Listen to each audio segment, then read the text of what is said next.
안녕하십니까. 오늘은 3월 31일 화요일이고, 여기는 베트남 호치민의 저는 이현자라고 합니다. 그래서 오늘이 3월 마지막 날이네요. 간단하게 진행상 몇 가지 말씀드리고 본론으로 넘어가겠습니다. 오늘 밤에 지난주 금요일날 들어오셨던 분은 오늘 밤에 나가십니다. 일정은 잘 소화하시고요. 아무 이상 없이 잘 진행되었고요. 내일 그리고 한 번 또 들어오십니다. 내일 한 번 들어오시고, 그리고 일주일 정도 쉬었다가 그 다음 주부터 연달아 한 3주 정도, 3주인가 4주인가? 그렇죠? 네, 연달아 들어오시게 되니까 4월은 좀 바쁩니다.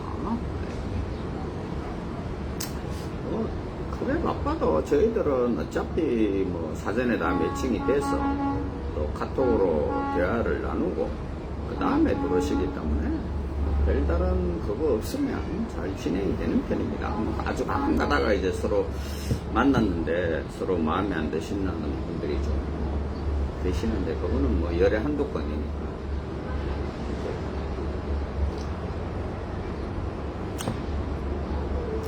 오늘 제가 말씀드릴 거는 최근에 그 이제 유튜브나 또 이런 한국에 있는 업체들이 신부들에 대한 금정에 대해서 많이들 얘기하고, 그리고 뭐 또 그게 금정이 뭐 그래서 신부들 뭐 신부들한테 남자친구가 있다 뭐 어쨌다 이래서 기숙사에서 퇴출하는 영상들을 좀 경쟁적으로 올리듯이 막 올립니다. 당연히 그거는 퇴출을 해야 되겠죠. 남자분들이 있으면. 그러면서 이제 제가 걱정하는 부분들은 두 가지예요. 첫 번째는 그 검정이 제대로 된 검정이냐는 게 제일 첫 번째고, 왜 제가 이런 말씀을 드리냐 하면 이제 퇴출하는 영상을 이렇게 올린 걸 보면요, 그냥 자기 짐작이 많습니다. 자기 생각이 이러니까 실제로 이제 그걸 이제 남자분이나 여자분이 요구를 해서 좀 이게 이상한데 뭐 좀 이렇게 봐주십시오 이렇게 해서 퇴출이 되는 경우보다는 그냥 회사에서 이제 뭐 이제 쉽게 말하면 이제 회사에서 SNS나 뭐 또 페이스북이나 이런 걸 이제 검열을 해가지고 거기서 뭐 이상한 내용이 있어서 이제 퇴출을 하고 이런 경우가 꽤 있습니다. 물론 뭐 그게 나쁘다는 사실은 아닙니다. 뭐 당연히 그렇게 해야겠죠. 근데 제가 말씀드리는 거는 이런 거죠. 이게 그러니까 이제 대충의 이제 사장들이 보면 보통 이제 뭐 우리가 이제 흔히 국제결혼업 사장이라는 게 저도 그렇지만 50대 이상의 이제 남성분이 주주를 이루고 있잖아요. 그리고 또 신랑도 보면은 뭐 40, 50대 이제 남성분들이 많죠. 이게 어떤 이제 보는 시각이 굉장히 경직되어 있습니다. 무슨 말이냐 하면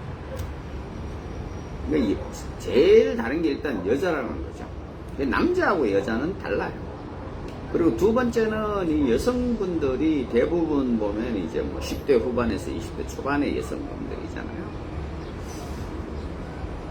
제가 이런 말씀을 드린다고 해서 저 사람 검정을 이상하게 한다라고 생각을 하지 마십시오. 저도 그런 부분은 당연히 검정을 해야 된다고 생각하고 퇴출을 시키는 게 맞다고 생각을 합니다. 근데 제가 드리는 말씀을 여자고 10대 그 후반에 20대 초반의 여성들은 우리가 생각하는 거하고는 전혀 다른 수가 있다는 겁니다. 무슨 얘기냐 하면 뭐 이제 좀 제가 예전에 한번 그 유튜브에서 무슨 우리나라 이제 뭐 걸그룹 이제 뭐 단체로 생활하는 이런 이제 뭐 리얼 프로그램 같은 거를 한번 본 적이 있는데 자기들끼리 뭐 술 마시고 게임하고 뭐 이런 제가 그때 사실 좀 놀랬어요. 뭐냐면, 물론 뭐, 약간의 오바적인 그것도 있겠지만, 자기들끼리 뭐, 이렇게 뽀뽀하고 막 이런 장면도 나오더라고요. 이건 물론 이제 뭐 뽀뽀를 하는데 처음에 이제 가까이 되려고 하다가 어떻게 이게 실수로 해서 살짝 부딪혔는 수도 있겠지만, 사실 이런 거를 남자들이 봐서는 좀 이해가 안 되는 부분들이잖아요. 그럼 자기들끼리 까깍까깍 웃고 막 그래요. 그리고 뭐 자기들끼리 자기야라고 부르는 그런 것도 있고. 또 그리고 뭐 좀 이제 뭐 하면은 우리가 봤을 때는 쟤들 둘이 사귀는 거 아니야? 또 뭐 여자가 여자를 좋아하나? 이제 이런 시점으로 볼 수도 있다는 거죠. 제가 왜 이런 말씀을 드리냐면, 이제 카톡이나 이제 이거를 자기들이 주고받는 거를 이제 주로 보면은 이제 베트남으로 주고받을 거 아닙니까? 그럼 베트남으로 주고받으면 요즘 베트남 그 젊은 애들은요, 채팅에서는 약자 같은 거를 굉장히 많이 씁니다. 저도 26년째 여기 살고 있지만 저도 이렇게 보면 무슨 말인지를 못 알아, 해석이 안 되는 말들이 많고, 왜 우리나라 젊은 친구들도 그러잖아요. 그런 게 많다는 거죠. 그래서 이거를 이제 사장이나 이렇게 따졌을 때, 물론 이제 그런 걸 따졌을 때 거기에 대해서 정확한 뭐 피드백이 안 오면 문제가 있는 거죠. 근데 그게 정확한 피드백이 가고 이래도 그게 판단하는 게 이제 우리가 경직된 사고로 보면, 자칫 잘못하면 이제 그게 그런 게 아닌 사실과 다른 결론으로 갈 수도 있다는 그런 말씀을 드리고 싶고, 또 하나는 그런 영상을 제가 보면서 이런 생각을 가끔 가다가 봅니다. 그러면 베트남의 여성은 베트남에 있는 사장이 검증을 하고 뭐 페이스북을 열어보고 뭐 SNS를 보고 잘러를 보고, 또 페이스북은 또 이제 보면 이제 페이스북은 보면 뭐 이제 페이크 페이스북도 굉장히 많아요. 그런 것도 뭐 우리가 이제 파도 타기에서 들어가 보고 뭐 별의별 방법을 다 쓰거든요. 근데 죄송한데 그 상대방인 남성은 누가 검증합니까? 남성은 검증 안 해도 돼요? 제가 이렇게 봐서는요, 결혼을 해서 두 사람이 이제 문제가 생기면요, 뭐 심하게 얘기하면 이게 뭐 남자의 잘못이냐 여자의 잘못이냐 이렇게 봤을 때 100% 이거는 남자의 잘못이다, 100% 여자의 잘못이다라는 건 잘 없어요. 우리가 뭐 교통사고를 봐도 그렇잖아요. 그렇지만 보통 보면 한 7대3, 8대2 정도로의 남자의 잘못으로 인해서 결혼이 잘못되는 경우는 많습니다. 그게 현실입니다. 그리고 또 하나는 실제로 여기 베트남에 오셔가지고, 뭐 요즘은 저한테는 이제 그런 사람은 없지만, 왜 제가 말씀드렸죠, 그 이제 에이전시 이제 일을 할 때는요, 진짜 별 또라이 같은 신랑들 천지입니다. 여기 베트남에 오셔가지고 신고를 3번 바꾸는 사람도 있었어요. 첫날 밤을 치르고 바꿉니다. 처녀가 아니랍니다. 그렇게 바꿔요. 말도 안 되는 소리죠. 뭐 지는 그럼 총각인가요? 그리고 처녀인지 아닌지 그거는 오로지 자기 경험이에요. 경험이 그만큼 많다니. 그게 정상적인 사람은 아니죠. 그리고 또 하나는 여기 이제 왔잖아요. 여기 왔는데 이제 밤에 가라오케나 술집을 또 가자는 사장들, 또 사장도 있고 신랑들도 있습니다. 가라오케 술 먹으러 가세요. 그래서 여자하고 뭐 그런 신랑도 있어요.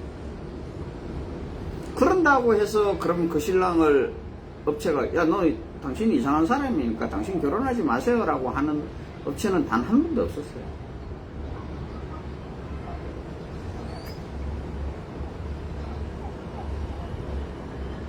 그리고 또 하나, 저도 황당한 경우를 겪은 적이 있었는데, 한 10년, 10년이 아니군요. 한 20년 가까이 됐거든요. 뭐 자기가 목포에서 뭐 생활하던 사람이라고 자기가 내한테 그런 말을 하더라고요. 생활을 했는지 안 했는지 하면 제가 어떻게. 와서 그 여자분하고 잘 돼서 첫날 밤을 치르고 그 다음날 호텔에 와가지고 저한테 막 행피를 부리더라고요. 그래서 왜 그러냐 그러니까 여자분이 이제 약을 먹는데 그게 이제 피임약이었거든요. 피임약을 먹더라고요. 결혼했는데 왜 피임약을 먹냐. 이게 이 여자의 이제 전직이 의심스럽다는 식으로 얘기를 하시더라고요. 그래서 그걸 당신이나 내라 둘이 뭐 얘기해봐야 뭐하냐. 여자한테 물어보자. 그럼 만약에 그 여자가 이거 피임약이 아니라고 거짓말을 한다거나 피임약인데 뭐 그러면 문제가 여자를 내가 불렀어요. 불러서 너 비임약 먹냐 그러니까 비임약 먹는다고 그러더라고요. 그래서 왜 먹었냐 그러니까 남자분이 나이가 있어서 빨리 아기를 놓기를 원하는데 왜 먹었냐 그러니까 그러더라고요.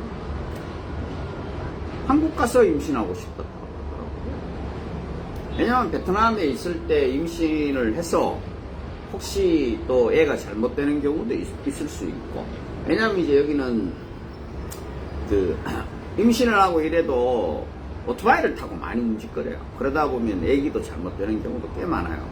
그리고 또 하나는 이제 만약에 임신을 했는데 남자가 중간에 마음 바뀌어서 안 데려간다 그러면 어떡하냐. 우리가 이해가 되잖아요. 그런 거. 그쵸. 그대로 통역을 해줬죠. 그래서 그런다 그러니까. 자기도 이제 이해가 됐는지 그 부분에 대해서 저한테 사과를 하더라고요. 그 사람 지금 들어가가지고 지금 한 20년 가까이 됐는데 잘 사는 걸로 제가 알고 있어요. 근데 어떻게 보면 정상적인 사람 아니죠. 자기 말대로 자기가 생활을 했으면 깡패잖아요. 뭐 깡패도 결혼할 수 있겠죠. 그렇지만 그렇게 부인을 의심하고 그걸 알아보고 나서 천천히 할 생각을 안 하고 사람을 이제 협박부터 하니까 제가 그 사람한테도 그랬어요. 당신이 한국에서 깡패 생활을 했든지 어쩐지 모르지만 베트남에서 당신이 육체적으로야 날 이길지 모르지만 한번 해보시려면 해보시라고. 어떤 꼴을 당하시는지.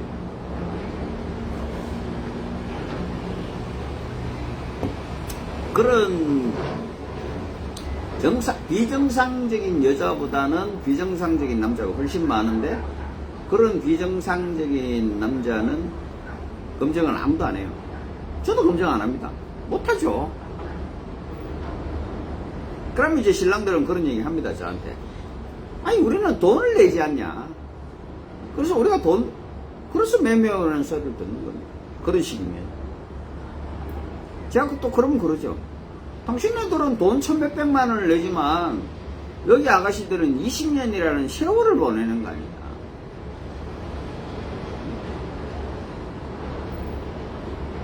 정상적인 남녀 관계면 이제 20살짜리 신부가 아가씨가 40살, 45살짜리 남자를 만날 일은 없어요. 저는 간단하게 그렇게 비유합니다. 만약에 당신 딸이 있는데 당신 딸이 당신 나이 정도 되는 남자를 데리고 와서 나 아버지 이 남자하고 결혼할래요 하면 당신은 좋아요 환영합니다 이렇게 하시겠나? 안 하시잖아요. 그럼 20년의 세월이 그 또 돈 뭐 1, 2천만 원 그거 하고 퉁치는 거냐고요? 아니죠. 우리가 1년만 열심히 벌어도 2천만 원은 벌잖아. 그러니까 그거는 말이 안 맞는 거예요. 제가 얘기하는 바는 검증을 하지 말라는 것도 아니고 검증이 틀렸다는 것도 아닙니다. 검증을 하셔야 되고 그 검증을 하는 게 맞습니다. 근데 그 여자분에 대한 검증을 할 때 남자분 스스로 자기에 대한 검증이나 자기에 대한 객관화도 하셔야 된다는 거예요. 그래서 자기가 나는 준비가 안 됐고 결혼을 해서는 안 되겠다 같은 사람이면 안 하시는 게 맞다는 거죠. 그리고 또 하나, 자 그러면은 이제 업체가 검증을 해줍니다. 예, 업체가 검증을 해요. 그러면 신랑분들은 그 업체 검증을 그러면 그대로 믿으십니까?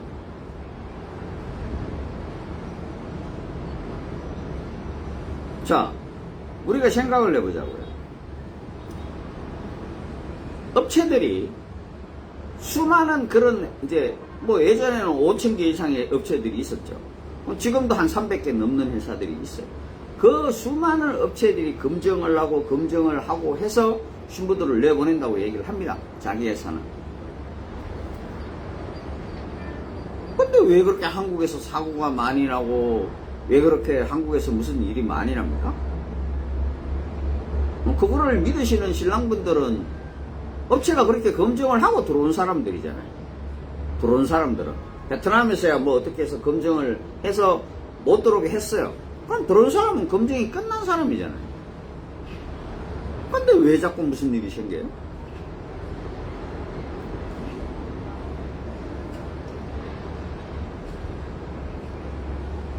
그럼 회사는 그렇게 얘기할 겁니다.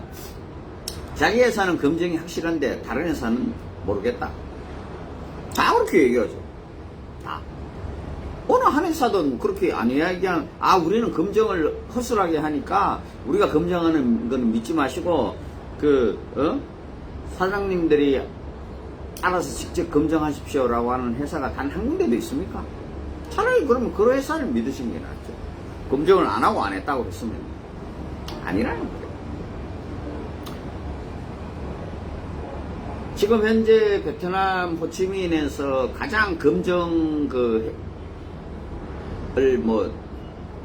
모르겠습니다. 거기 이제 댓글도 달리고, 이저기 사장님은 최고다, 탐정을 하셔도 된다, 이런 이제 댓글들이 있어요.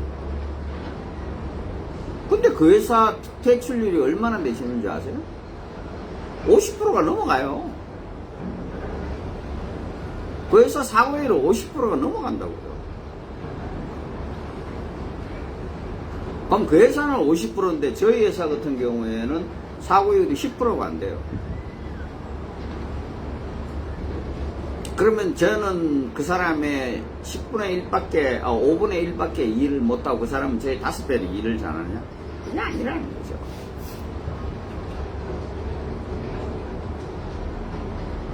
그거에 대한 맹점은 바로 마담한테 있습니다. 자, 그 회사에서 퇴출된 여성이요, 그 회사와 거래하는 마담을 통해서 다른 회사로 갑니다.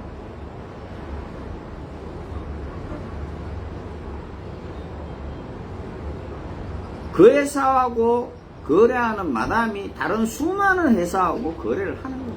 또 그 회사에서 문제가 있는 마담이 이제 아가씨가 있어요. 그러면 그 마담을 통해서 이 회사로 또 온다는 거예요. 그러니까 자꾸 이 회사들은 퇴출률이 40%, 50%, 사고율이 60%가 되고 이렇게 되는 겁니다. 근데 우리 회사는 마담을 통해서 안 받아요, 저는. 그리고 우리 회사에서 소개시켜줘서 집으로 내려가면 그 신부가 마담 집을 가는지 안 가는지는 제가 알 수는 없죠. 하지만 저는 다른 마담한테 손님을 받지는 않아요. 예전에는 저희 회사에 그 블랙리스트라는 게 있었어요. 블랙리스트에 대한 신부들을 해서 올렸어요. 근데 그것도 지금 안 합니다. 왜 안 하냐? 그 블랙리스트라고 올려놓으니까 그거를 이제 한국 남자분이 보고 자기 아는 친척일 수도 있고 이런 수가 있죠. 그래서 예전에는 업체에서 저한테 연락 온 경우도 사장님 회사에서 기숙사에서 퇴출된 아가씨인데 이 아가씨가 무슨 문제가 있었냐고 저한테 묻더라고요. 좀 그대로 얘기해 줬어요. 이런 문제가 있어서 퇴출됐으니까 할지 안 할지 는 본인이 결정하시는 거예요. 그래서 그랬는데 그게 1년에 한 건이 될지 2건이 될지는 모르지만 이 아가씨하고 자기가 베트남에서 무슨 인연이 되어 있는 사람이 있을 거 아니에요. 그리고 또 자기 친척이나 자기 언니가 또 한국에 결혼할 수 있는 그걸 이제 얘기를 해주니까 그 사람들이 저한테 이제 막 항의가 들어오죠. 그래서 제가 그걸 접었어요. 왜냐? 나는 좋은 의도로 가지고 했지만은 그걸 나쁜 의도로 사용하는 사람들이 있으니까 제가 그렇게까지 욕먹어가면서 할 일은 없는 거죠. 여러분들이 그걸 보시지만요, 그 대출하는 신부들 사진 아무도 공개 안 하죠. 사진이라도 공개하면 그 신부를 안 할 거 아닙니까? 동영상에 그 신부, 그 신랑 아무 그 사진이나 뭐 없잖아요. 그러니까 다른 마담, 그 마담을 통해서 또 다른 회사에 또 가는 거예요. 근데 이제 그 회사가 이 아가씨는 한 번 앞전에 이제 그런 이제 일을 다녔기 때문에 가기 전에 이제 페이스북도 지우고 뭐 쓸데없는 이런 문자들 다 지우고 이제 그걸 알고 이제 가잖아요. 그러고 이제 그게 오는 이제 그 여태출 당한 여자가 그 마담 집에 가서 그 마담한테 그대로 얘기하겠죠. 야, 이렇게 해서 하니까 거기는 뭐 일주일에 한두 번씩 와서 막, 뒤지고 핸드폰도 딱 검사하고 이러니까 그런 거 저런 거 연락 받으면 바로바로 지우고 바로바로 다 버리라고. 그렇게 되는 거잖아요.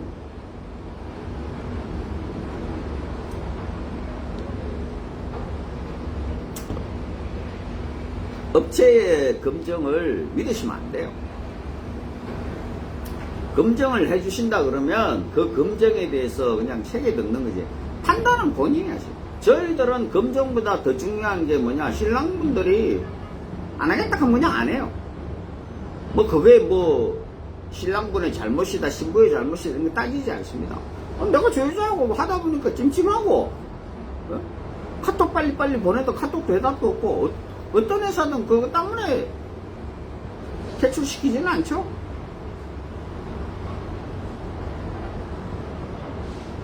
저 회사는 그냥 마음에 안 들면 안 해도 그만이에요. 그거 가지고 뭐라고 그러지 않습니다. 아니, 내가 평생 사는 사람인데 내가 마음에 안 들면 그만하는 게 맞는 거죠. 그래서 너무 검증을 해주신다는 그 말만 믿고 본인은 아이 뭐 검증 다 끝났으니까 뭐 잘 살겠지 이렇게 생각하시면 안 되십니다. 회사의 검증과는 별도로 본인도 항상 신경을 쓰셔야 되고, 또 여자의 검증은 뭐 회사에서 해주더라도 남자의 검증은 자기 자신이나 또 한국에서 이 업을 하시는 분들이 어느 정도는 하셔야 돼요. 그래야 사고가 안 생겨요. 오늘은 여기까지 하겠습니다. 고맙습니다.